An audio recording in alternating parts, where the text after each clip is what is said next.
Hello, everybody. Welcome to SDEV 120, the computing logic. I'm Chris Francis. I do go by Chris. Don't worry about any formalities with me. One of those people that just goes by my first name. Oh, a couple more people coming in. Add them to the list.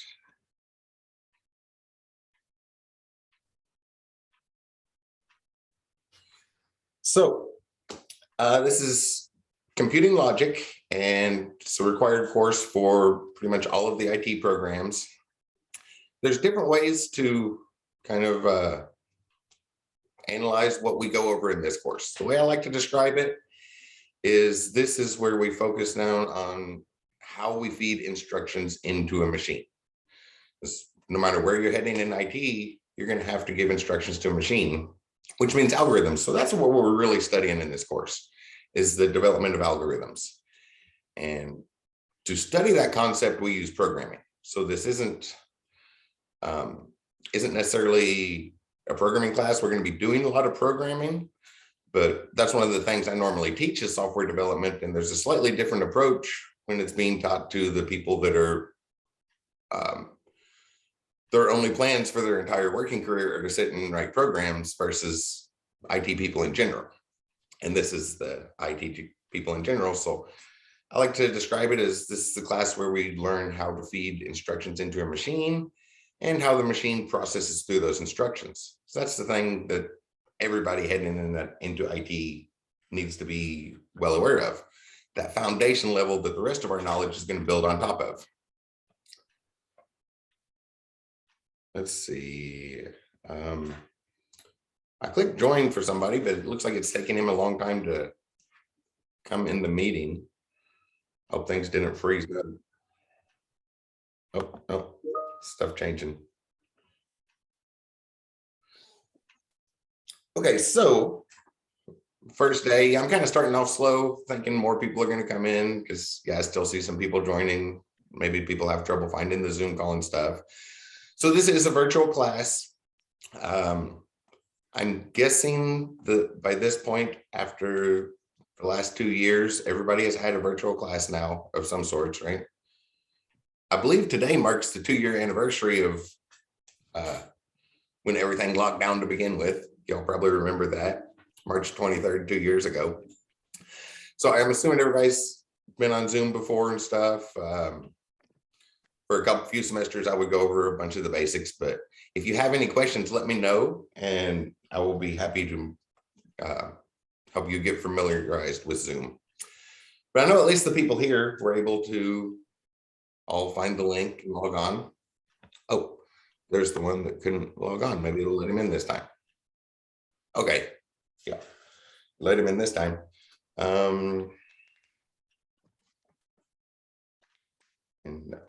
Okay, so I said it a moment ago, but a few people have joined since then. I do keep attendance, but only for record keeping purposes. That way, if somebody comes back a year from now and asks if so-and-so is attending class regularly and stuff, I can pull up the record because I figured that'll probably be a hard thing to remember off the top of my mind. So in this course, we're going to, well, study algorithms, but we need a tool in order to do that. So that's where programming or software development comes in, which is kind of nice because then we can get that rewarding feeling from seeing our programs work. Give some instructions to the machine and see it carry them out. Some of us even find programming to be a whole lot of fun. So hopefully this will be an enjoyable class and go smoothly. The general layout, well, I guess to start with here, let's go over some course policies. In our general layout, you probably noticed on the schedule, we have a 4-hour time slot, or almost 4 hours, from 1 to 4:50. But this class is lecture lab. This is an active subject. We learn by doing. So we'll talk about stuff in the lecture part, and then I want to make sure there's plenty of time to learn by doing, actively applying the knowledge to learn it. So the general plan for class, so before things moved to an 8-week class, when everything was still 16 weeks long, classes were typically about 1 hour and 15 minutes long. So that seems like a good number to go with. So usually we'll go for about an hour and 15 minutes, somewhere around there, wherever there's a good stopping point in the lecture. Take a 10-minute break or so. And then we'll do another hour and 15 minutes. And then the rest of our scheduled time is going to be lab time. Not focused labs. We have a couple of those. I'll talk about them when we're looking at the syllabus and stuff. But just general time to sit by your computer and apply the knowledge from class.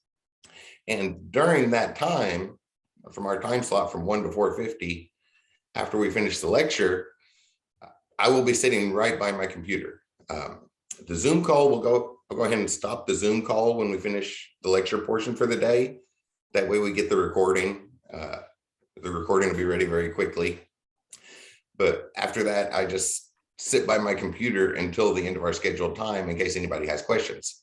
And that way, if there is a question, I can jump back on the Zoom call in a split second. Ivy Learn messages and text messages make noise on my phone. So those are the two best ways to get a hold of me. It's not the only time you can ask me questions. You can ask me questions anytime, but during our scheduled block is the time that I know I won't be doing anything except sitting here waiting for somebody to ask questions. So it's not necessarily going to be 4 hours of lecture every time. It's probably going to be closer to like an hour and somewhere between an hour and a half and 2 hours of lecture, and then 2 hours of time spent applying that knowledge and working on these skills, because it's a very active subject. We learn by doing.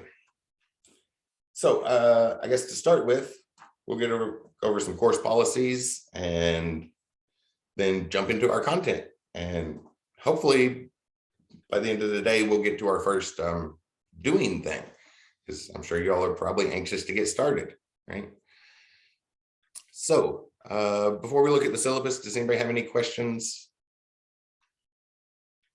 Just starting out questions, comments, anything like that?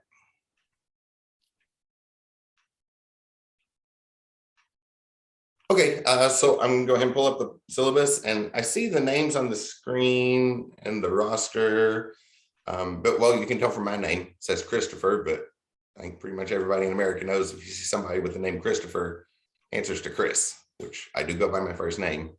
So if you go by something other than what the roster says, like a middle name or a nickname or something, feel free to put that in the chat room today, and that way I'll know what to call you, and we'll do some little introductions at some point today.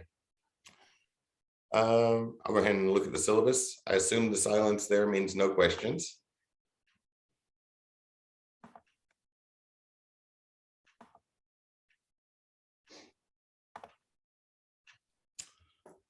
So I guess to start with, everybody knows where Ivy Learn is. That's a good thing if you made it this far. If somebody got lost and wasn't sure how to get to class and is watching the recording later, oh, how do I make those stop for a little while? And couldn't find it, you'll want to go to the address bar and type in ivylearn.ivytech.edu, and that's where you'll find all your course material. And courses like this, I always like to make sure, because sometimes it's people's first course. This is the very first one we take, because this is a prereq for a whole lot of your other courses. Is this anybody's very first course? It's kind of the middle of the semester, but there's 2 terms in a semester. So some people, this might be your first course. Oh, and I just asked a question, so I might as well point this out. Feel free to interrupt me. I know that since we were little kids, you probably had to drill in your head to sit quietly and raise your hand and wait on your turn, and that does not work in a Zoom call. I was talking to one of the English teachers about it the other day, and she commented that there is no such thing as an interruption in a Zoom call. So if you have something to say, just unmute your mic and say it. That's the only thing that works, because you might notice I have a chalkboard behind me. So a lot of times I'll be over there writing. I am at home right now. That chalkboard is in my home gym. That's where I do my math at.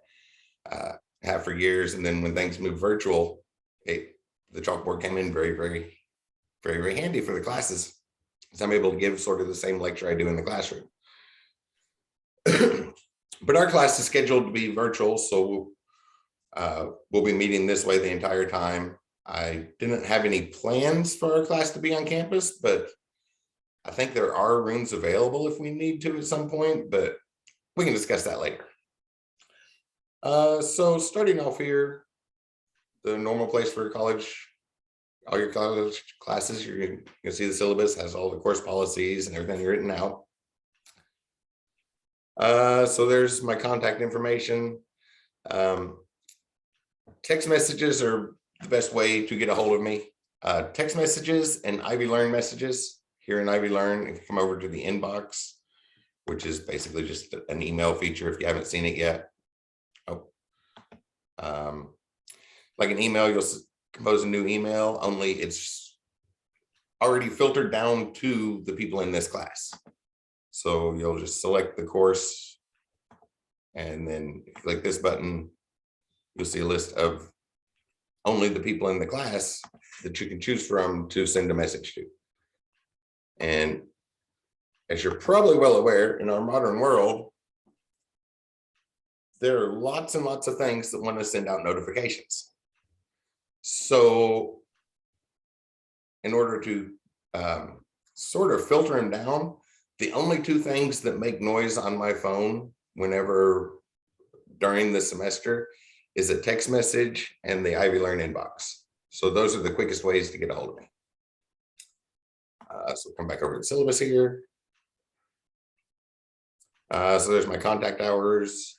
I do have an office on campus at the Sellersburg campus. I know with virtual classes, some people might take those from a little ways away. It's not quite like an asynchronous online class where you just have the content and kind of going through it on your own. There's still the lecture portion and stuff. There's still a more interaction with an instructor. Some people like that and register for things that might be across the state from them or something. Or some people might not even be in Indiana right now. Somebody in my 6 o'clock class this evening, what is it? Advanced Simulation and Game Development, I think is the name of it. But there's somebody in that class that I know right now is in Montana. And he's going to be in Montana for at least the first half of the class. But it's virtual, so he's got the internet there, so that's not going to be a problem. But I do have an office on campus. It's right by the computer labs for those who have been there, seen those. I'll be there Tuesdays and Thursdays. Mondays and Wednesdays, I have virtual classes all day. So this one, and then another one in the evening from 6 to 10. And on Tuesdays and Thursdays, I have a blended class. So it's like I'm in the classroom, but it's also, there's a Zoom call broadcast from the classroom. So people can either join me in class or log on from Zoom, whichever is most convenient.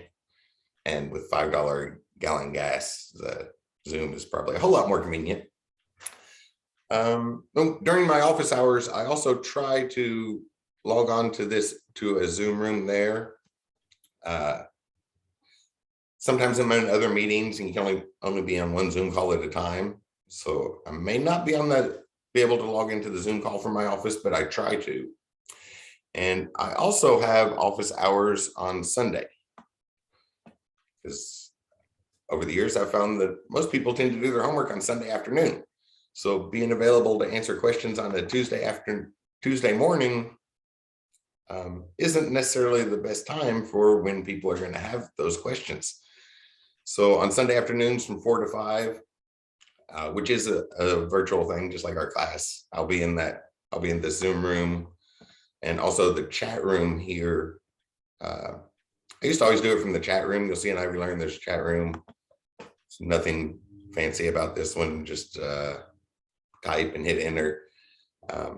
But I found that usually the messages that showed up in the chat were, can we hop on a Zoom call and address some stuff?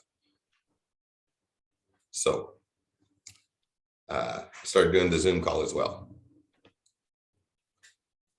Normally there's a section right here that has Instructor Supervisor, so that if there's some issue that needs passed up the chain, you can bypass me and go right to the supervisor. But there's been some administrative issues that don't flow back down, and I'm not quite sure whose name to put in there right now. So at some point within the next 3 or 4 days, I will have another section filling in right here that says Instructor Supervisor and have their contact information. And I would just like to say, this is me now. This is who I am from here on out. I now. Somebody have a question?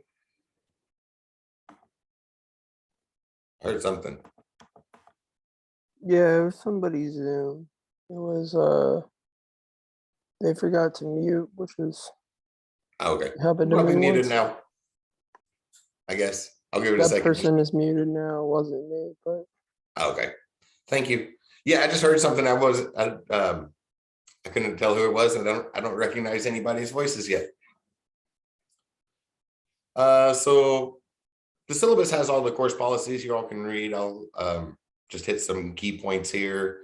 Educational support. There's at Sellersburg campus, there's a really awesome lady that does the ed tech support. If you have any trouble, send her a ticket or contact me and I will contact her immediately. But that's for issues with Ivy Learn. If something happens with Ivy Learn, this is the contact information for them. Disability support. The thing I just wanted to point out on this one, especially for people coming out of high school and starting into college. When you were in high school, if you needed accommodations, the entire process was automated.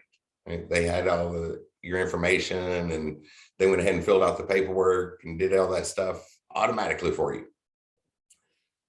And you never had to worry about it. It's almost the same thing here. The only difference is once you hit 18 and become an adult, or this is a good place to say it. If you're still in high school, oftentimes we have high schoolers getting a jump start in their working careers by taking college courses.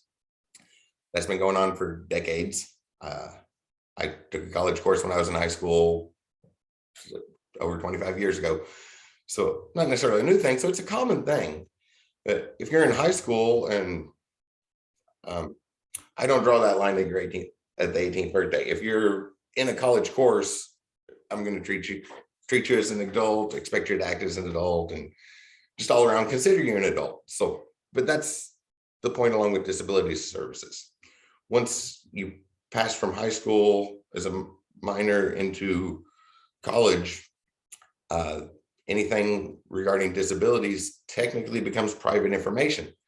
So the process can't be automated. So if in high school you had a bunch of accommodations that would have always been set up for you, you do have to reach out to disability support because it's personal information. It's not public knowledge once you're an adult. So there's some really awesome people that work there. Once you tell them that you need accommodations, then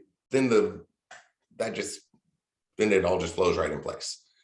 They're really awesome people. They will handle everything for you, tell me what to do and all that, but you do have to reach out and contact them. So anybody coming from high school, if you weren't aware of that, that does become personal information after you pass high school.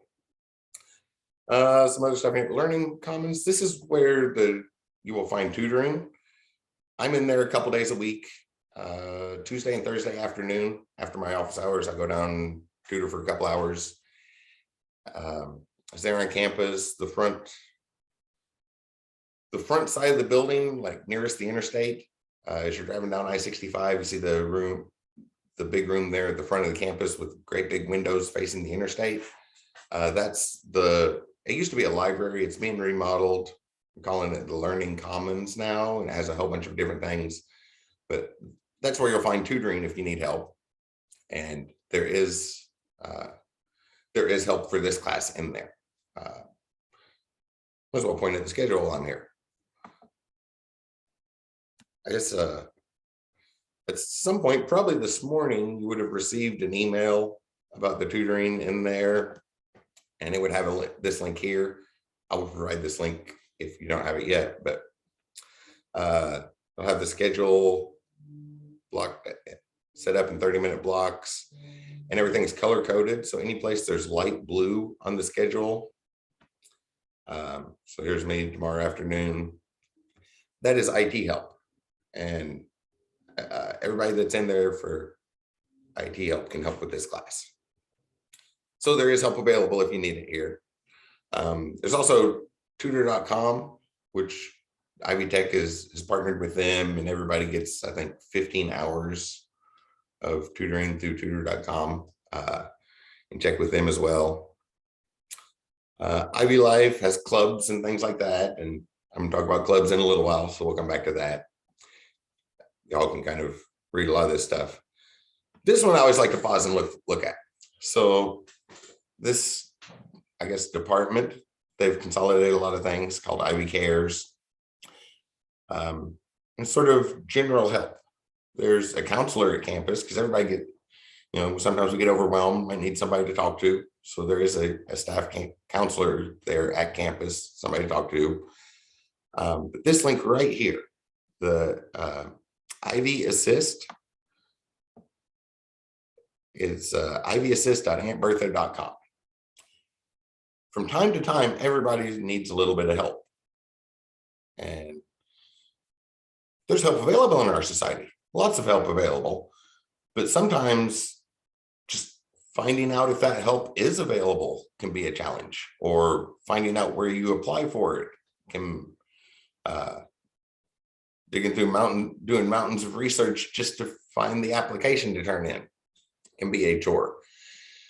And so somebody went through and consolidated it, basically put together a database of, well, it's not that it helped directly, but a database of links to that help, to the help that's available.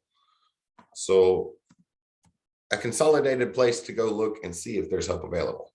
I live in Clarksville, so I'll enter the Clarksville zip code. And so 1,922 programs available for help in around Clarksville for different things. So like, oh, gas is a big deal right now. If you need help paying for gas or something. A lot of people didn't know it, but if you work in restaurants, the government is still paying for your gas. That program hasn't ended yet. So it's, you know, this isn't that program, but this is the links to get right to that program. Healthcare one, emergency assistance for different things. Food pantry, that's a good one. Look up food pantries. There is a food pantry on campus. So the second one down here. So Ivy Tech in Sellersburg does have a food pantry there on campus if anybody needs help. But that's what this site is. It's a consolidation of the links, sort of a one place to go to get links to all the help that's available in your region, to see what you qualify for. That way you can, because everybody needs a little help sometimes. So that's a really, really useful one. Links right here in the syllabus. It's also available in my Ivy, but I always like to point that one out. It's very, very useful. Okay, so now past the general stuff into our course.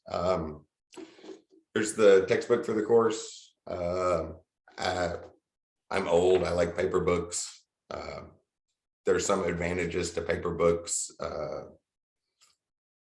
that we can't really have with ebooks. I don't know, one thing I would often do when I was studying is try to make it memorable, right? So you're reading through the book, studying, go along, and then drop kick it across the room. And then that makes a more memorable event. We can't really do that with ebooks, but we do have that book as a free ebook. Yeah, I would do that stuff like that, because then it makes it memorable come test day.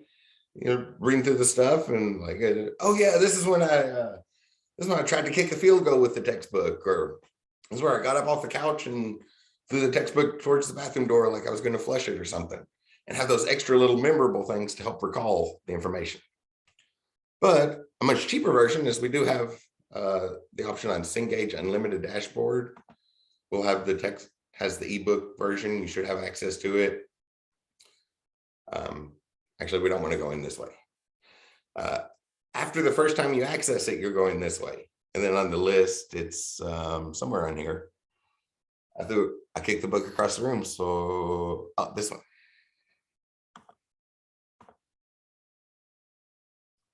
Yes, highlighting works. All of us think a little bit different. So that's one of the things in school, and one of the things I was going to try to point out through this semester, especially for people just getting started. All of us think a little bit different. So you want to make sure and find what works for you. What method works best for your learning style. So the ebooks here, I clicked the link directly. We probably shouldn't have done that, because in our modules, so this is where you're generally going to go. We have all the assignments, all the discussion boards, all the quizzes. There's links directly to them. But the modules has the suggested order to go through everything. Well, here I'm going to point at two things here at the top. Under resources, there's a link that says course Zoom room. You can also get there from the link that says Zoom directly. It'll have all the stuff, but I don't have any control over that link that says over that page. So I set up a duplicate page that has the same information about our course Zoom room that I actually have control over. And video lectures, we're gonna come back to that in a minute. If there's anything to post pre-recorded wise, I'll post it on this page. A couple other things are here. This one I made right after everything shut down. I think it was fall of 2020. I noticed people weren't asking as many questions in the virtual settings. In the classroom, I would often get bombarded with questions because just getting started, people are curious about a lot of things, but the questions weren't getting asked in Zoom calls. Those little sidetracks in the lecture. So I took some that I remembered, and as I was getting ready to teach one of this class, I made a whole bunch of videos, little short videos related to things I'd been asked before. What it really comes down to is words and terminology that will show up in this course. But as far as that playlist, that's mostly things I know from electrical engineering courses. So, but that's one of the things we're going to study is how machines work, how machines process data. That's what we're kind of looking into in this. So that when we understand how they process data, we can do a better job feeding instructions into machines. A lot of people are interested in game development. A couple years ago, there was the statewide event. We gathered a bunch of people and spent an afternoon learning how to make video games. And I was in charge of the tutorials for that. So this link goes to the tutorials I made for that with a visual scripting tool, which we will see that term come up before the end of the day, instead of the traditional text-based code. Then this other one down here, I'm going to come back to in a little while, but we can, remote access is important. I'm actually going to spend a few minutes talking about remote access. So there's those video lectures, and yeah, now stepping back from the sidetrack, the modules. So as you work through the homework and assignments, reading assignments, everything, the modules are kind of the suggested order. So go in here. Oh, there's two people in the waiting room. Okay, sorry, I had to stop the screen share. Said there was a couple people in the waiting room, and I just have this memory of whenever everything first went virtual, during a screen, if the screen was being shared and I clicked the button that said admit from waiting room, all it would do is stop showing me the message that somebody was in the waiting room. It wouldn't actually let them in the meeting. That's been fixed, but it still leaves a bad memory in my mind. I always wanted to stop the screen share and double check. So with our textbook, any of the textbook instructions, here's one. That's something out of the textbook, I think. Yeah. So if you go into modules, you'll click on one of these and that'll go right to the textbook and set it up for you and everything. And then after you've done that the first time, that goes right to the assignment every time. Makes it a lot easier to find the particular assignment. After you've done that the first time, then you can click the Cengage Unlimited dashboard and the book will be set up for you, so you can just access the entire book that way. But all the reading assignments and stuff, you can link directly to them from modules and not have to have the paper book unless you really like the paper books. Some of us just kind of prefer paper. There's something seems different about it. I don't know about you, but I always feel like I have trouble paying attention. I don't pay attention the same way to the ebooks as I do on the paper books. And can't, well, like we did a minute ago, can't kick them across the room to add an extra little memory to help recall the information if needed. But we all think a little bit different. So that's one of the things to look for on your way through school is figuring out what works best for you. Yeah, the price of paper books is a big difference because that one on the Cengage, that's a free version there. Look around at the links if you go on Cengage dashboard because the books are covered this semester still.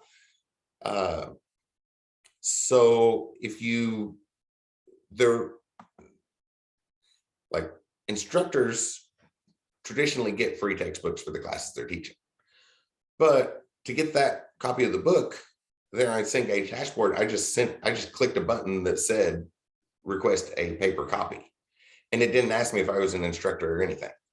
So look for the link that says request a paper copy. You might be able to get a paper book covered for the same cost as the ebook. So it's not free as in the publisher gave it away. It's free as in somebody already paid for it. It's free as in students didn't have to pay for their own book system this year. Oh, well, that's the very next thing on syllabus. Low cost print options or loose leaf ones. You can check on those, but there are links to get through them. But the ebook is there and can definitely save a lot of money.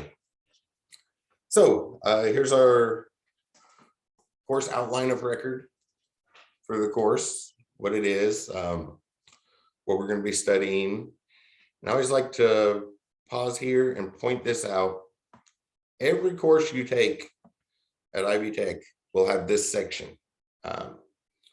We usually refer to this as CORS, C-O-R, the course outline of record, and has the description, talks about what it is, and then it'll have this section, major course learning objectives.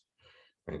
I've already used the word at least once today. This course is a prerequisite for a lot of your other courses, which means this course has to be taken first, or co-requisite, I guess. Co-requisite means you can take them at the same time. Prerequisite means one of them has to be taken explicitly first. But if you have to take this course before taking another course, when you get in there, they're going to expect that you know certain things. That's why this course has to be taken first. Or any of your courses that are a prereq for another one. You will always see this section, the major course learning objectives. This is what you're expected to learn in this course. It's a numbered list. Y'all can read through the list. I will return to this near the end of the semester, probably week 7 or 8, and remind you about it. Because keep this in mind, though, in all of your courses, as you get near the end, remember to come back and look at the list of major course learning objectives and make sure you feel like you learned what you were supposed to learn out of the class. If not, those are definitely questions that you want to ask because, well, as you move into the next class, they're going to expect you to know the things on the major course learning objectives. So we'll return to that list at the end of the semester. I'll remind you about that. Instructional method. This is a virtual class. There's not any scheduled class time component. I didn't plan for any. Things can change. If there seems to be a reason, we could probably find a room at the school, and a lot of the rooms at the school are set up for virtual classes too. So we can broadcast a Zoom call if people can't make it. But in general, we'll be meeting at 1 o'clock Mondays and Wednesdays. And it's a lecture lab class. It's an active subject. We learn by doing. So we want to make sure there's plenty of time for doing. So in general, go for about an hour and 15 minutes, take a break, go about that long again. And then the rest of our time will be spent, we'll end the Zoom call and then call that lab time. And during lab time, I'm just sitting right beside my computer in case any questions come in. but we will go ahead and end the Zoom call around that time every day. Let's see, grades, just some formalities. Oh, due dates. So in my classes, if you had me in other classes or have me in classes in the future, you'll want to watch due dates carefully in my classes. Because one thing that for those who have had a few classes, or maybe not just starting out, but who've already had a few classes, you might notice sometimes there's a consistency in due dates, right? Like everything is due at midnight on Sunday for all your classes.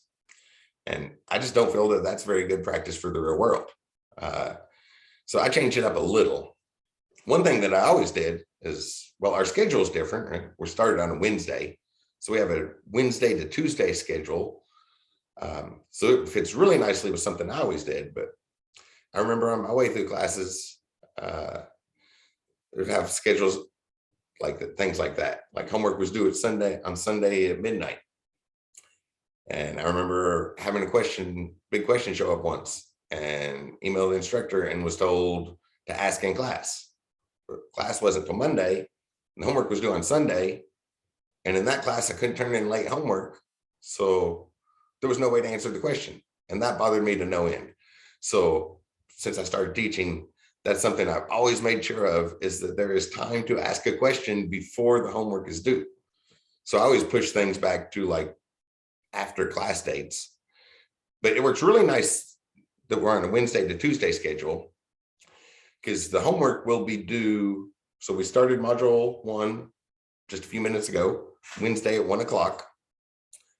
Then we'll have another class Monday.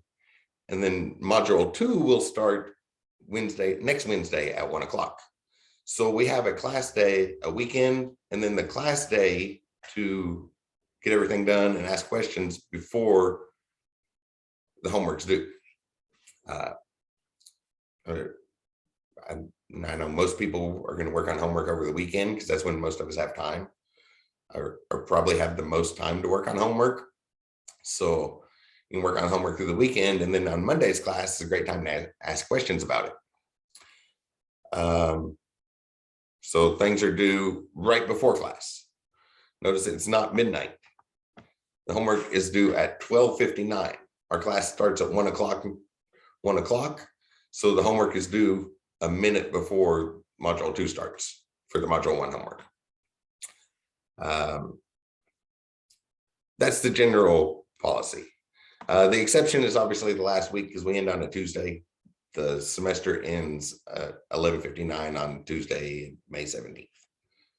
But otherwise, it'll be due kind of the middle of the afternoon on Wednesday. So that's probably different than what most of your other instructors do. So keep an eye on the due dates. Some things are accepted late. Things listed as an assignment will be accepted late with a 3% grade deduction each day. There's a lower limit there. I think it stops at 50%, either 40 or 50%. It just stops going because at that point it's already a terrible grade. There's no need to go all the way down or anything. 3%. Oh, yes. So it will drop by 3% every day that it's late. And things labeled as an assignment, that goes all the way to the end of the semester, but it stops deducting once it's going to be an F no matter what. An F's an F. It doesn't need to go all the way down to 0. Might as well stop when it's still a recoverable F, but hopefully that's never going to come up, right? Get the assignments in on time, and then that late penalty is never an issue at all. One thing, a computer is tracking it, so it's not an around 1 o'clock thing. It's a computer tracking it. Computers are accurate down to the nanosecond. So 1 o'clock is after 12:59, and thus the computer is going to count that as the next day. That being said, I am pretty laid back, and until we run out of time at the end of the semester, I am much more concerned with correct than quick. So let me know what's going on ahead of time. And I'm pretty laid back and can waive that if there's other issues, or you need a little more time sometimes, but that's on the assignments. There's also quizzes regularly. Quizzes are similar. They have the same due date, the same point deduction, but you only have 7 more days on a quiz. So module 1 stuff, I think there's a quiz there. The quiz is due next Wednesday at 11:59, should be March 30th, 12:59, 1 minute before our class starts. And then it counts as late. And then the following Wednesday, which will be April 6th at 1 p.m. when our class for module 3 starts, that quiz will close and lock. So you only have 7 extra days on the quizzes, but the same point deductions. Exams are going to be on a different schedule. So watch exam dates closely. I'm not trying to trick you up with this. I will remind you about them. I feel it's it's not good preparation for the real world to have everything due at the same time. It's also really bad for the people that always do all their homework at the last minute, right? You run out of time quickly. So exams will run on a calendar week. You'll have exactly 7 days. Like if you pulled out a calculator and calculated how many milliseconds there are in 1 week, that's how much time you have to do the exam from when it opens to when it closes on a clock. But I'll remind you about those when they come up. Everything's in Eastern time. Some people in Indiana, if you're taking a class from a little ways away, you might be in Central time down around Evansville, or I think up in near Chicago, but I'm not sure where everybody's from. But the times are going from Eastern time. I just left in the default makeup policy. I'm a pretty laid back person. I understand things happen. I'm a firm believer that family should come first. In general, if you let me know something's happening, I'm willing to work with you. I keep a list of people who have contacted me to remove late penalties. The late penalty is just an across the board policy that programmed in the computer. So it's easiest to come back and override it. So if I give you permission, like the computer will put it there and then I'll take it off later, because it's a whole lot of effort to plug in to set up exceptions to that. But it's just one click to take the late penalty away. I'm a pretty laid back person. I understand things happen. And until we run out of the time at the end, I'm really more concerned with things being done correctly than quickly. There's reasons why every IT program has this as a required course. Well, I already gave the general description earlier. This is where we really focus in on how we feed instructions into a machine and how the machine processes through that. So that's something we're going to do everywhere in IT. So 2 important deadlines. There's a drop and a withdrawal. So a drop is like you never took the class to begin with. If you drop the class, you only have a couple days to do that until March 30th to drop the class. That's for when things get renamed sometimes, right? Maybe you're looking at the schedule and you see a name for a class. It's like, oh, that sounds interesting. So you register for it.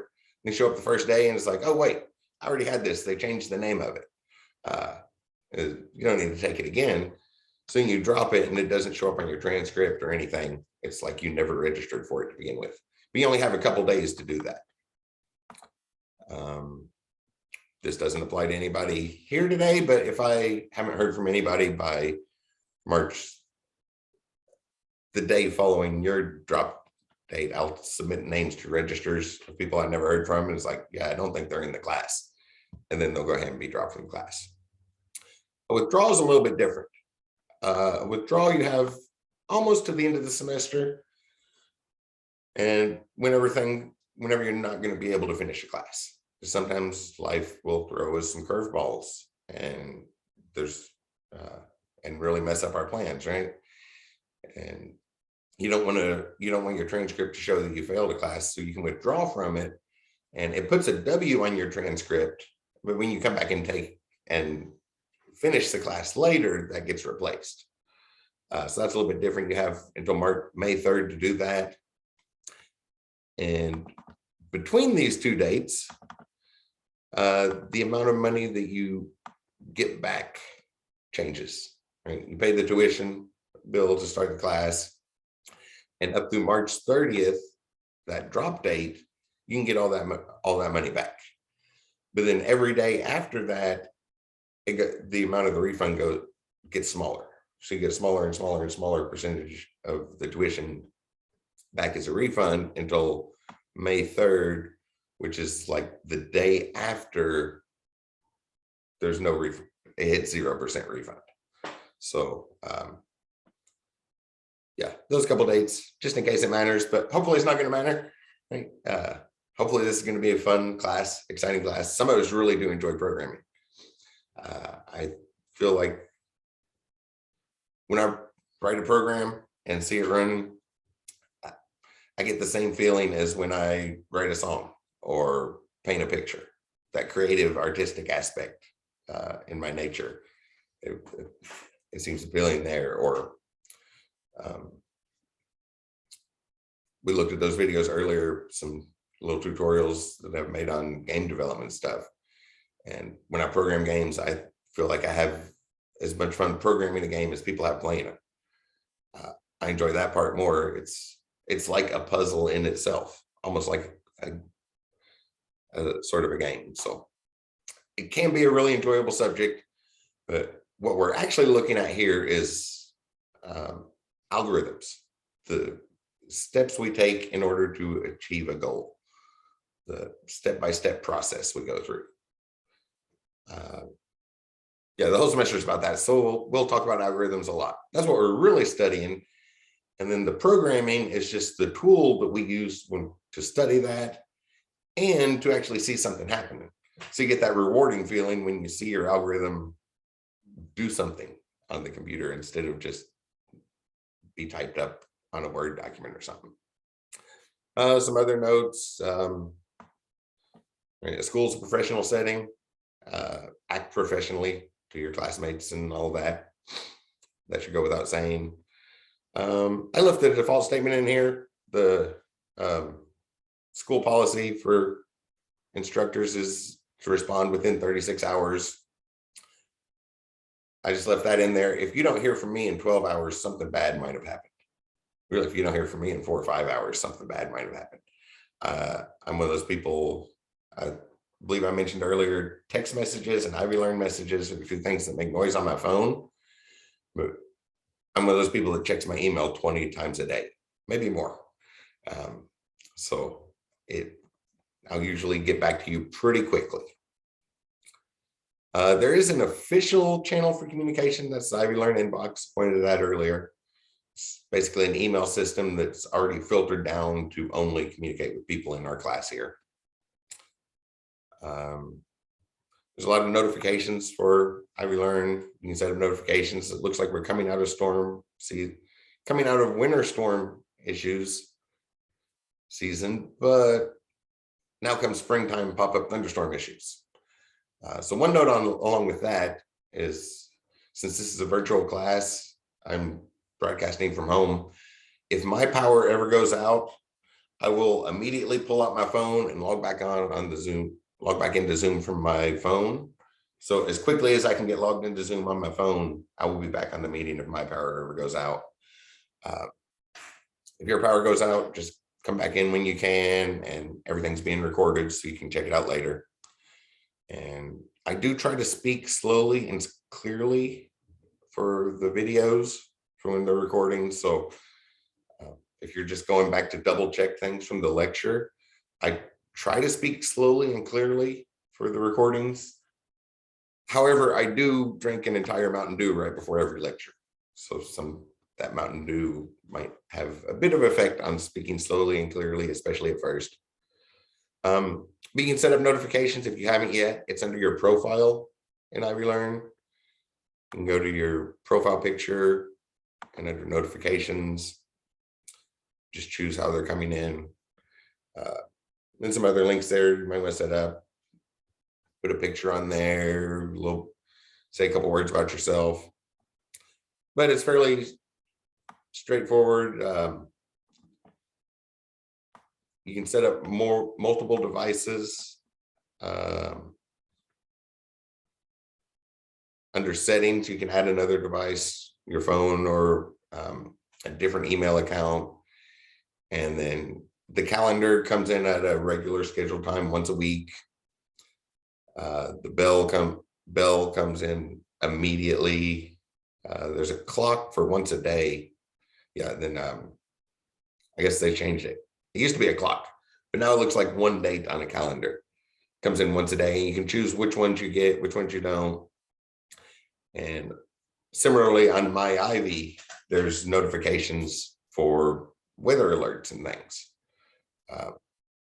Snow closings, but hopefully we're past the snow closing things now and the weather's starting to turn nice.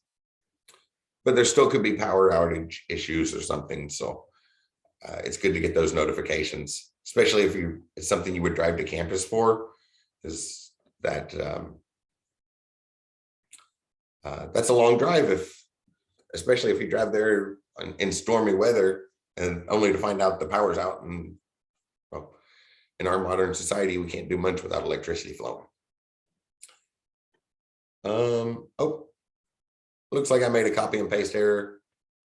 Got things in there twice. Additional communication options. Any way you can find to get a hold of me works.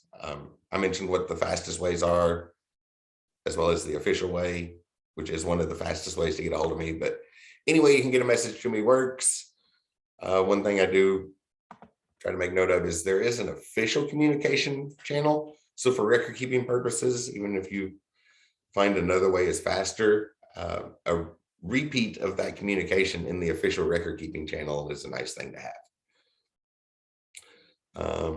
Looks like there's a copy and paste error. And then a breakdown of how are the assignments and stuff and how the points work out. The sort of assignments we'll have. Let's see, a few more minutes before we take a break. So I guess I can start looking at a couple of things here.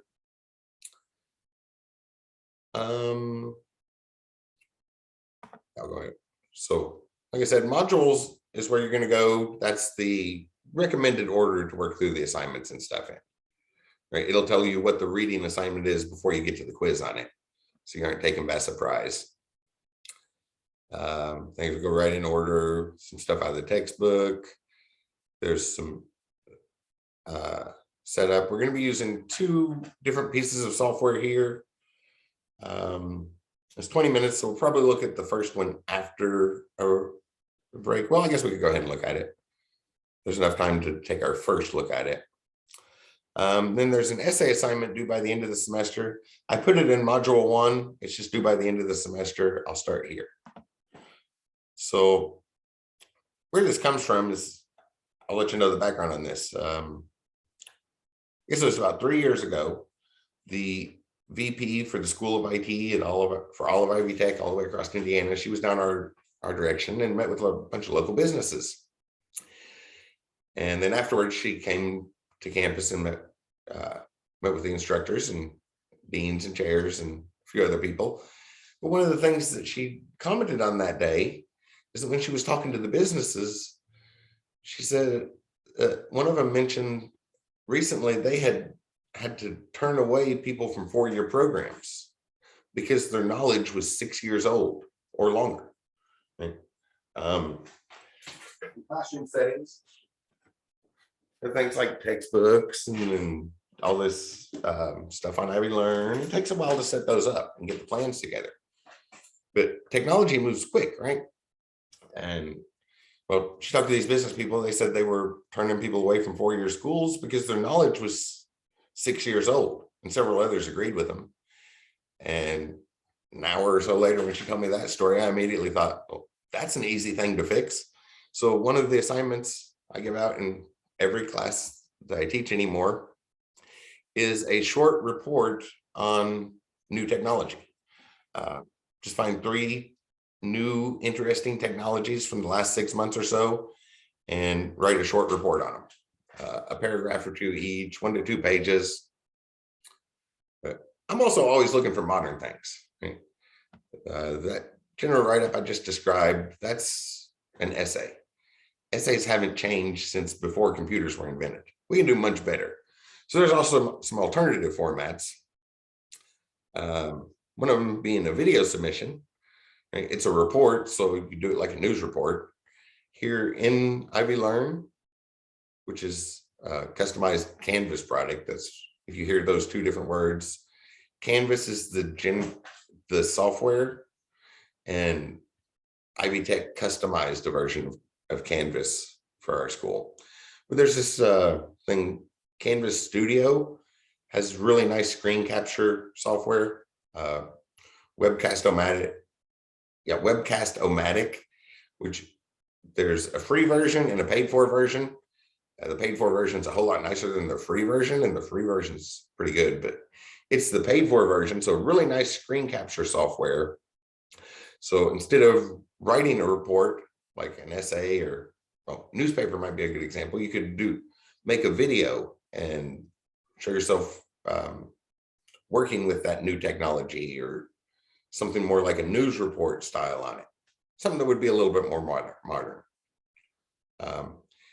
And I put instructions here, a short video of instructions on how to use that to do a screen capture thing.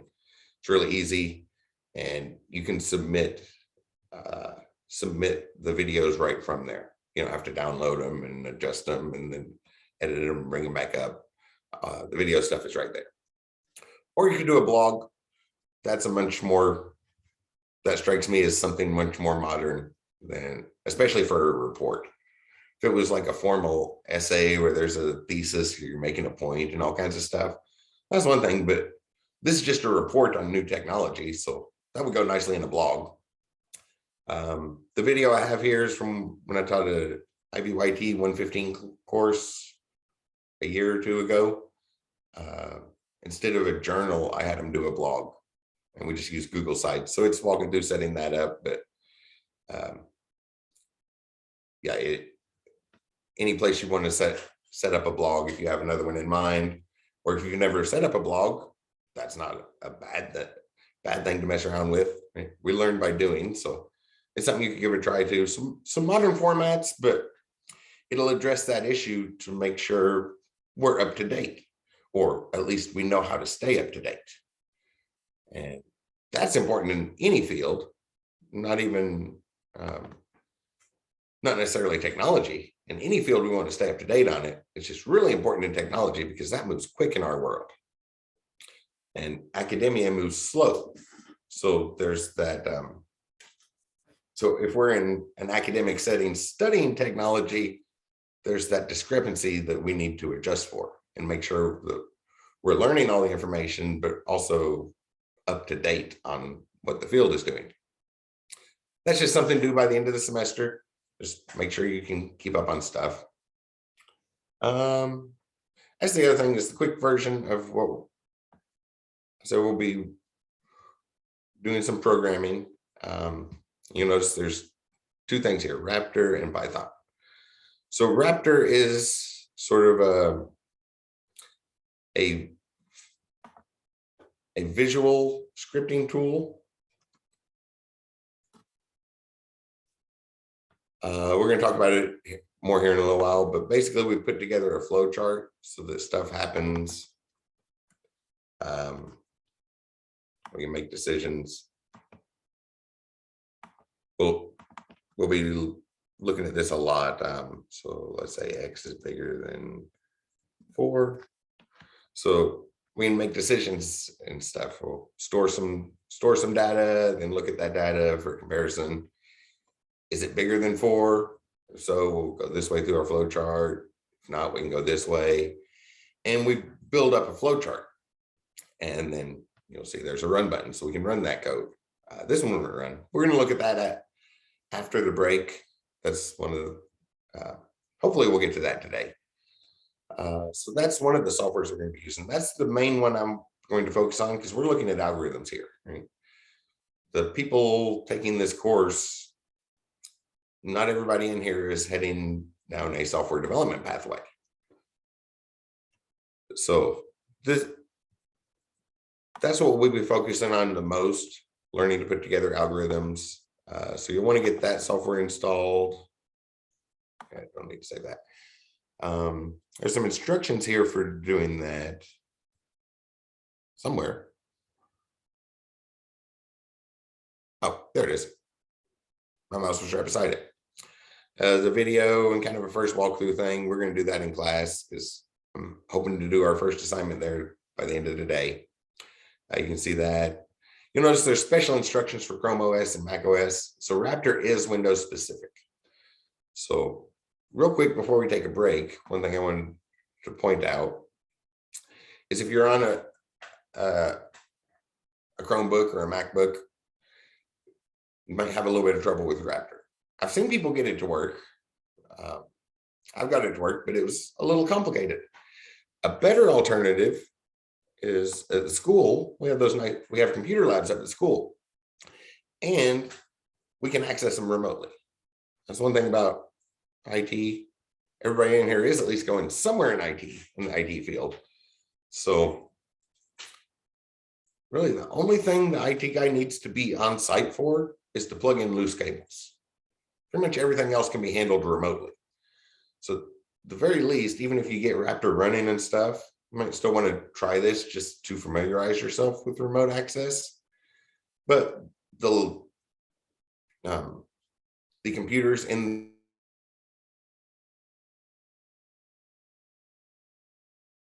so if you have a Chromebook or a MacBook, instead of going through the lots of steps to get that working, a better option might be to just use remote access. So there's some instructions here. Open that up in a new tab so I can get back here. It's a PDF, the written instructions. I put it on the video one because at some point I made like a 10-minute video walking through the thing. Oh, not even 10 minutes. A 6-minute video walking through the steps, but it's fairly straightforward.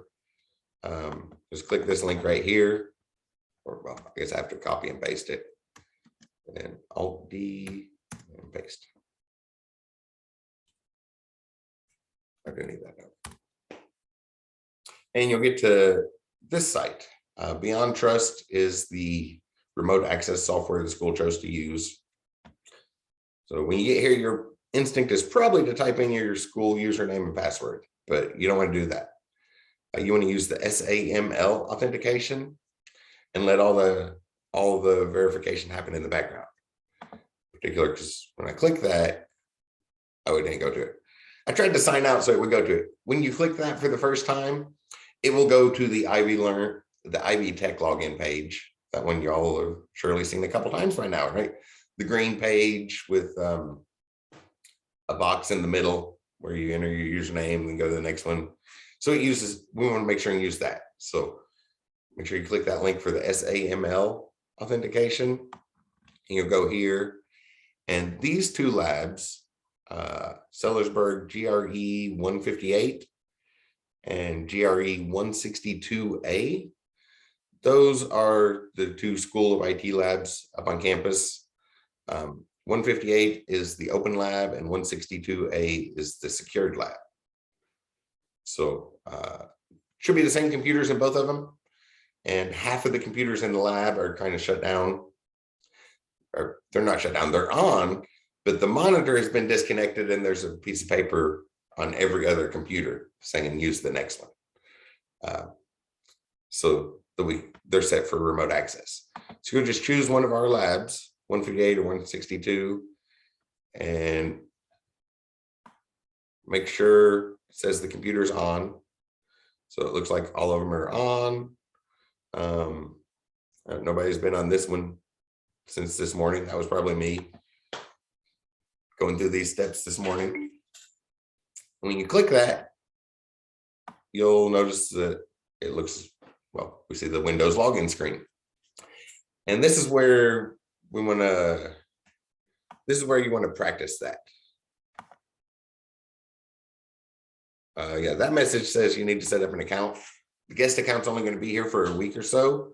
So you probably want to set up a guest account anyway. I don't know when he's going to shut it off, usually about 2 weeks in.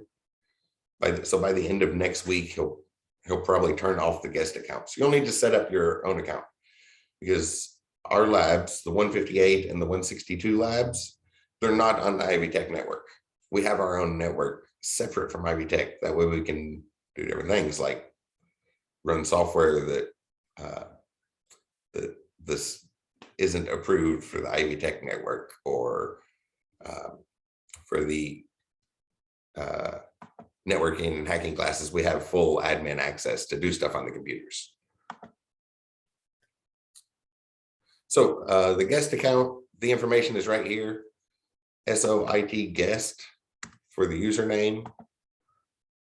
Well, it's already there, but I'll just copy that over and hit paste. Oh, did I not copy it? I thought I copied it. Copy and paste.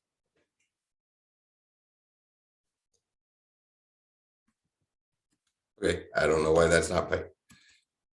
Usually copy and paste works, but School of IT Guest is what that stands for. Then here's our password. Will this one copy? Copy and paste. Huh. I don't know why it's not letting me paste it. That's weird. What was it? SOIT guest user, and then 47172 is the zip code in Sellersburg.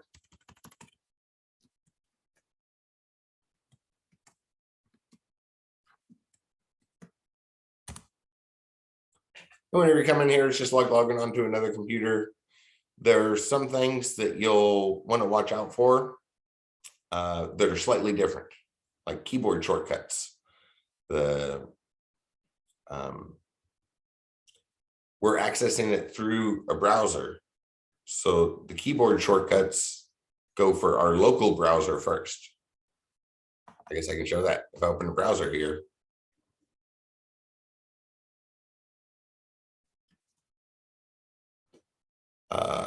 So it's creating that. I hit Alt D to go to the address bar. That's working. Is it Alt T for a new tab? Oh, Control T. But you'll see when I hit Control T, the keyboard shortcut to open a new tab. That's another thing I like to go over in this class, is lots of the keyboard shortcuts. We have more control with those. That worked on my local machine, not on the remote one. So there's a few things like that that are different with remote access. This second link from the bottom here, that's SOIT help desk. If you don't have an account with our network, you'll want to log on and set one up. So just go to this, and if it has, if it tries to open with Edge by default, you'll want to switch and open it with Google Chrome or Firefox. For some reason, it seems to act funny in Edge, but you just open this up and request an account and fill out a little form and get a username and password. For these labs, we do ask that you use your C number, your student ID number for your password. Use your regular Ivy Tech username, and then use your C number for the password. So you want to set up an account for that, and you'll see that that Raptor program is right here, so you can remote access and just use Raptor that way if you have trouble using it on your local machine.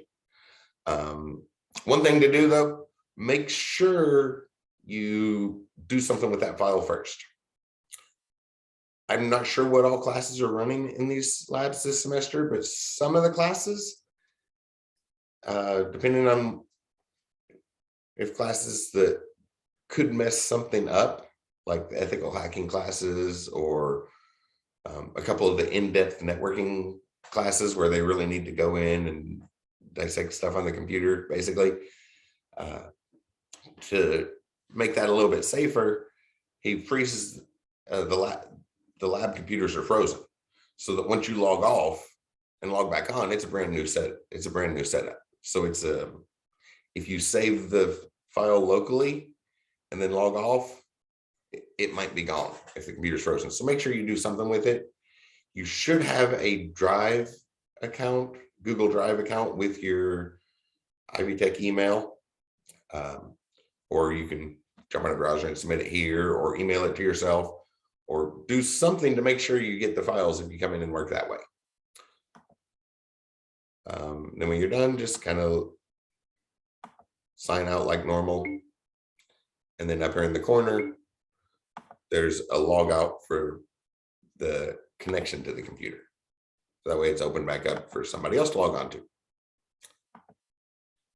So that's there on the video lectures page, has the written instructions. They're straightforward, and the username and password. Those are temporary username and passwords. So those will probably be gone by the end of next week. So if you don't have an account there, you'll want to set one up. But everybody should practice remote access a little bit, because there's some slight differences when you're working on a machine across the network, as opposed to working on a local machine, because some of your keyboard shortcuts and other things that you might click on happen on the local machine, not on the remote one. So things are a little bit different. And if you're heading into IT, you're going to need to be familiar with remote access at some point. Yeah, and if I end up making any more videos for this course, I'll post them here. So, of course, Zoom room, video lectures, remote access. So I think that's most of our course policies. They're written out in the syllabus. There's other things will show up. We'll kind of get into them. I was anxious to get through them before the break so we can get started into our core content. But we've been at this for like an hour now, right? It's probably a good time to take a break. I know I'm getting thirsty. Could really use a cup of coffee. Does 10 minutes sound good to everybody? Anybody can get a confirmation? Sounds Yep. good. Okay. Yeah. And so it's 2:14. So we'll get back to it at 2:24 by my clock here. And I will see y'all in a moment. I'm gonna go grab a cup of coffee because I'm getting really thirsty after all that talking.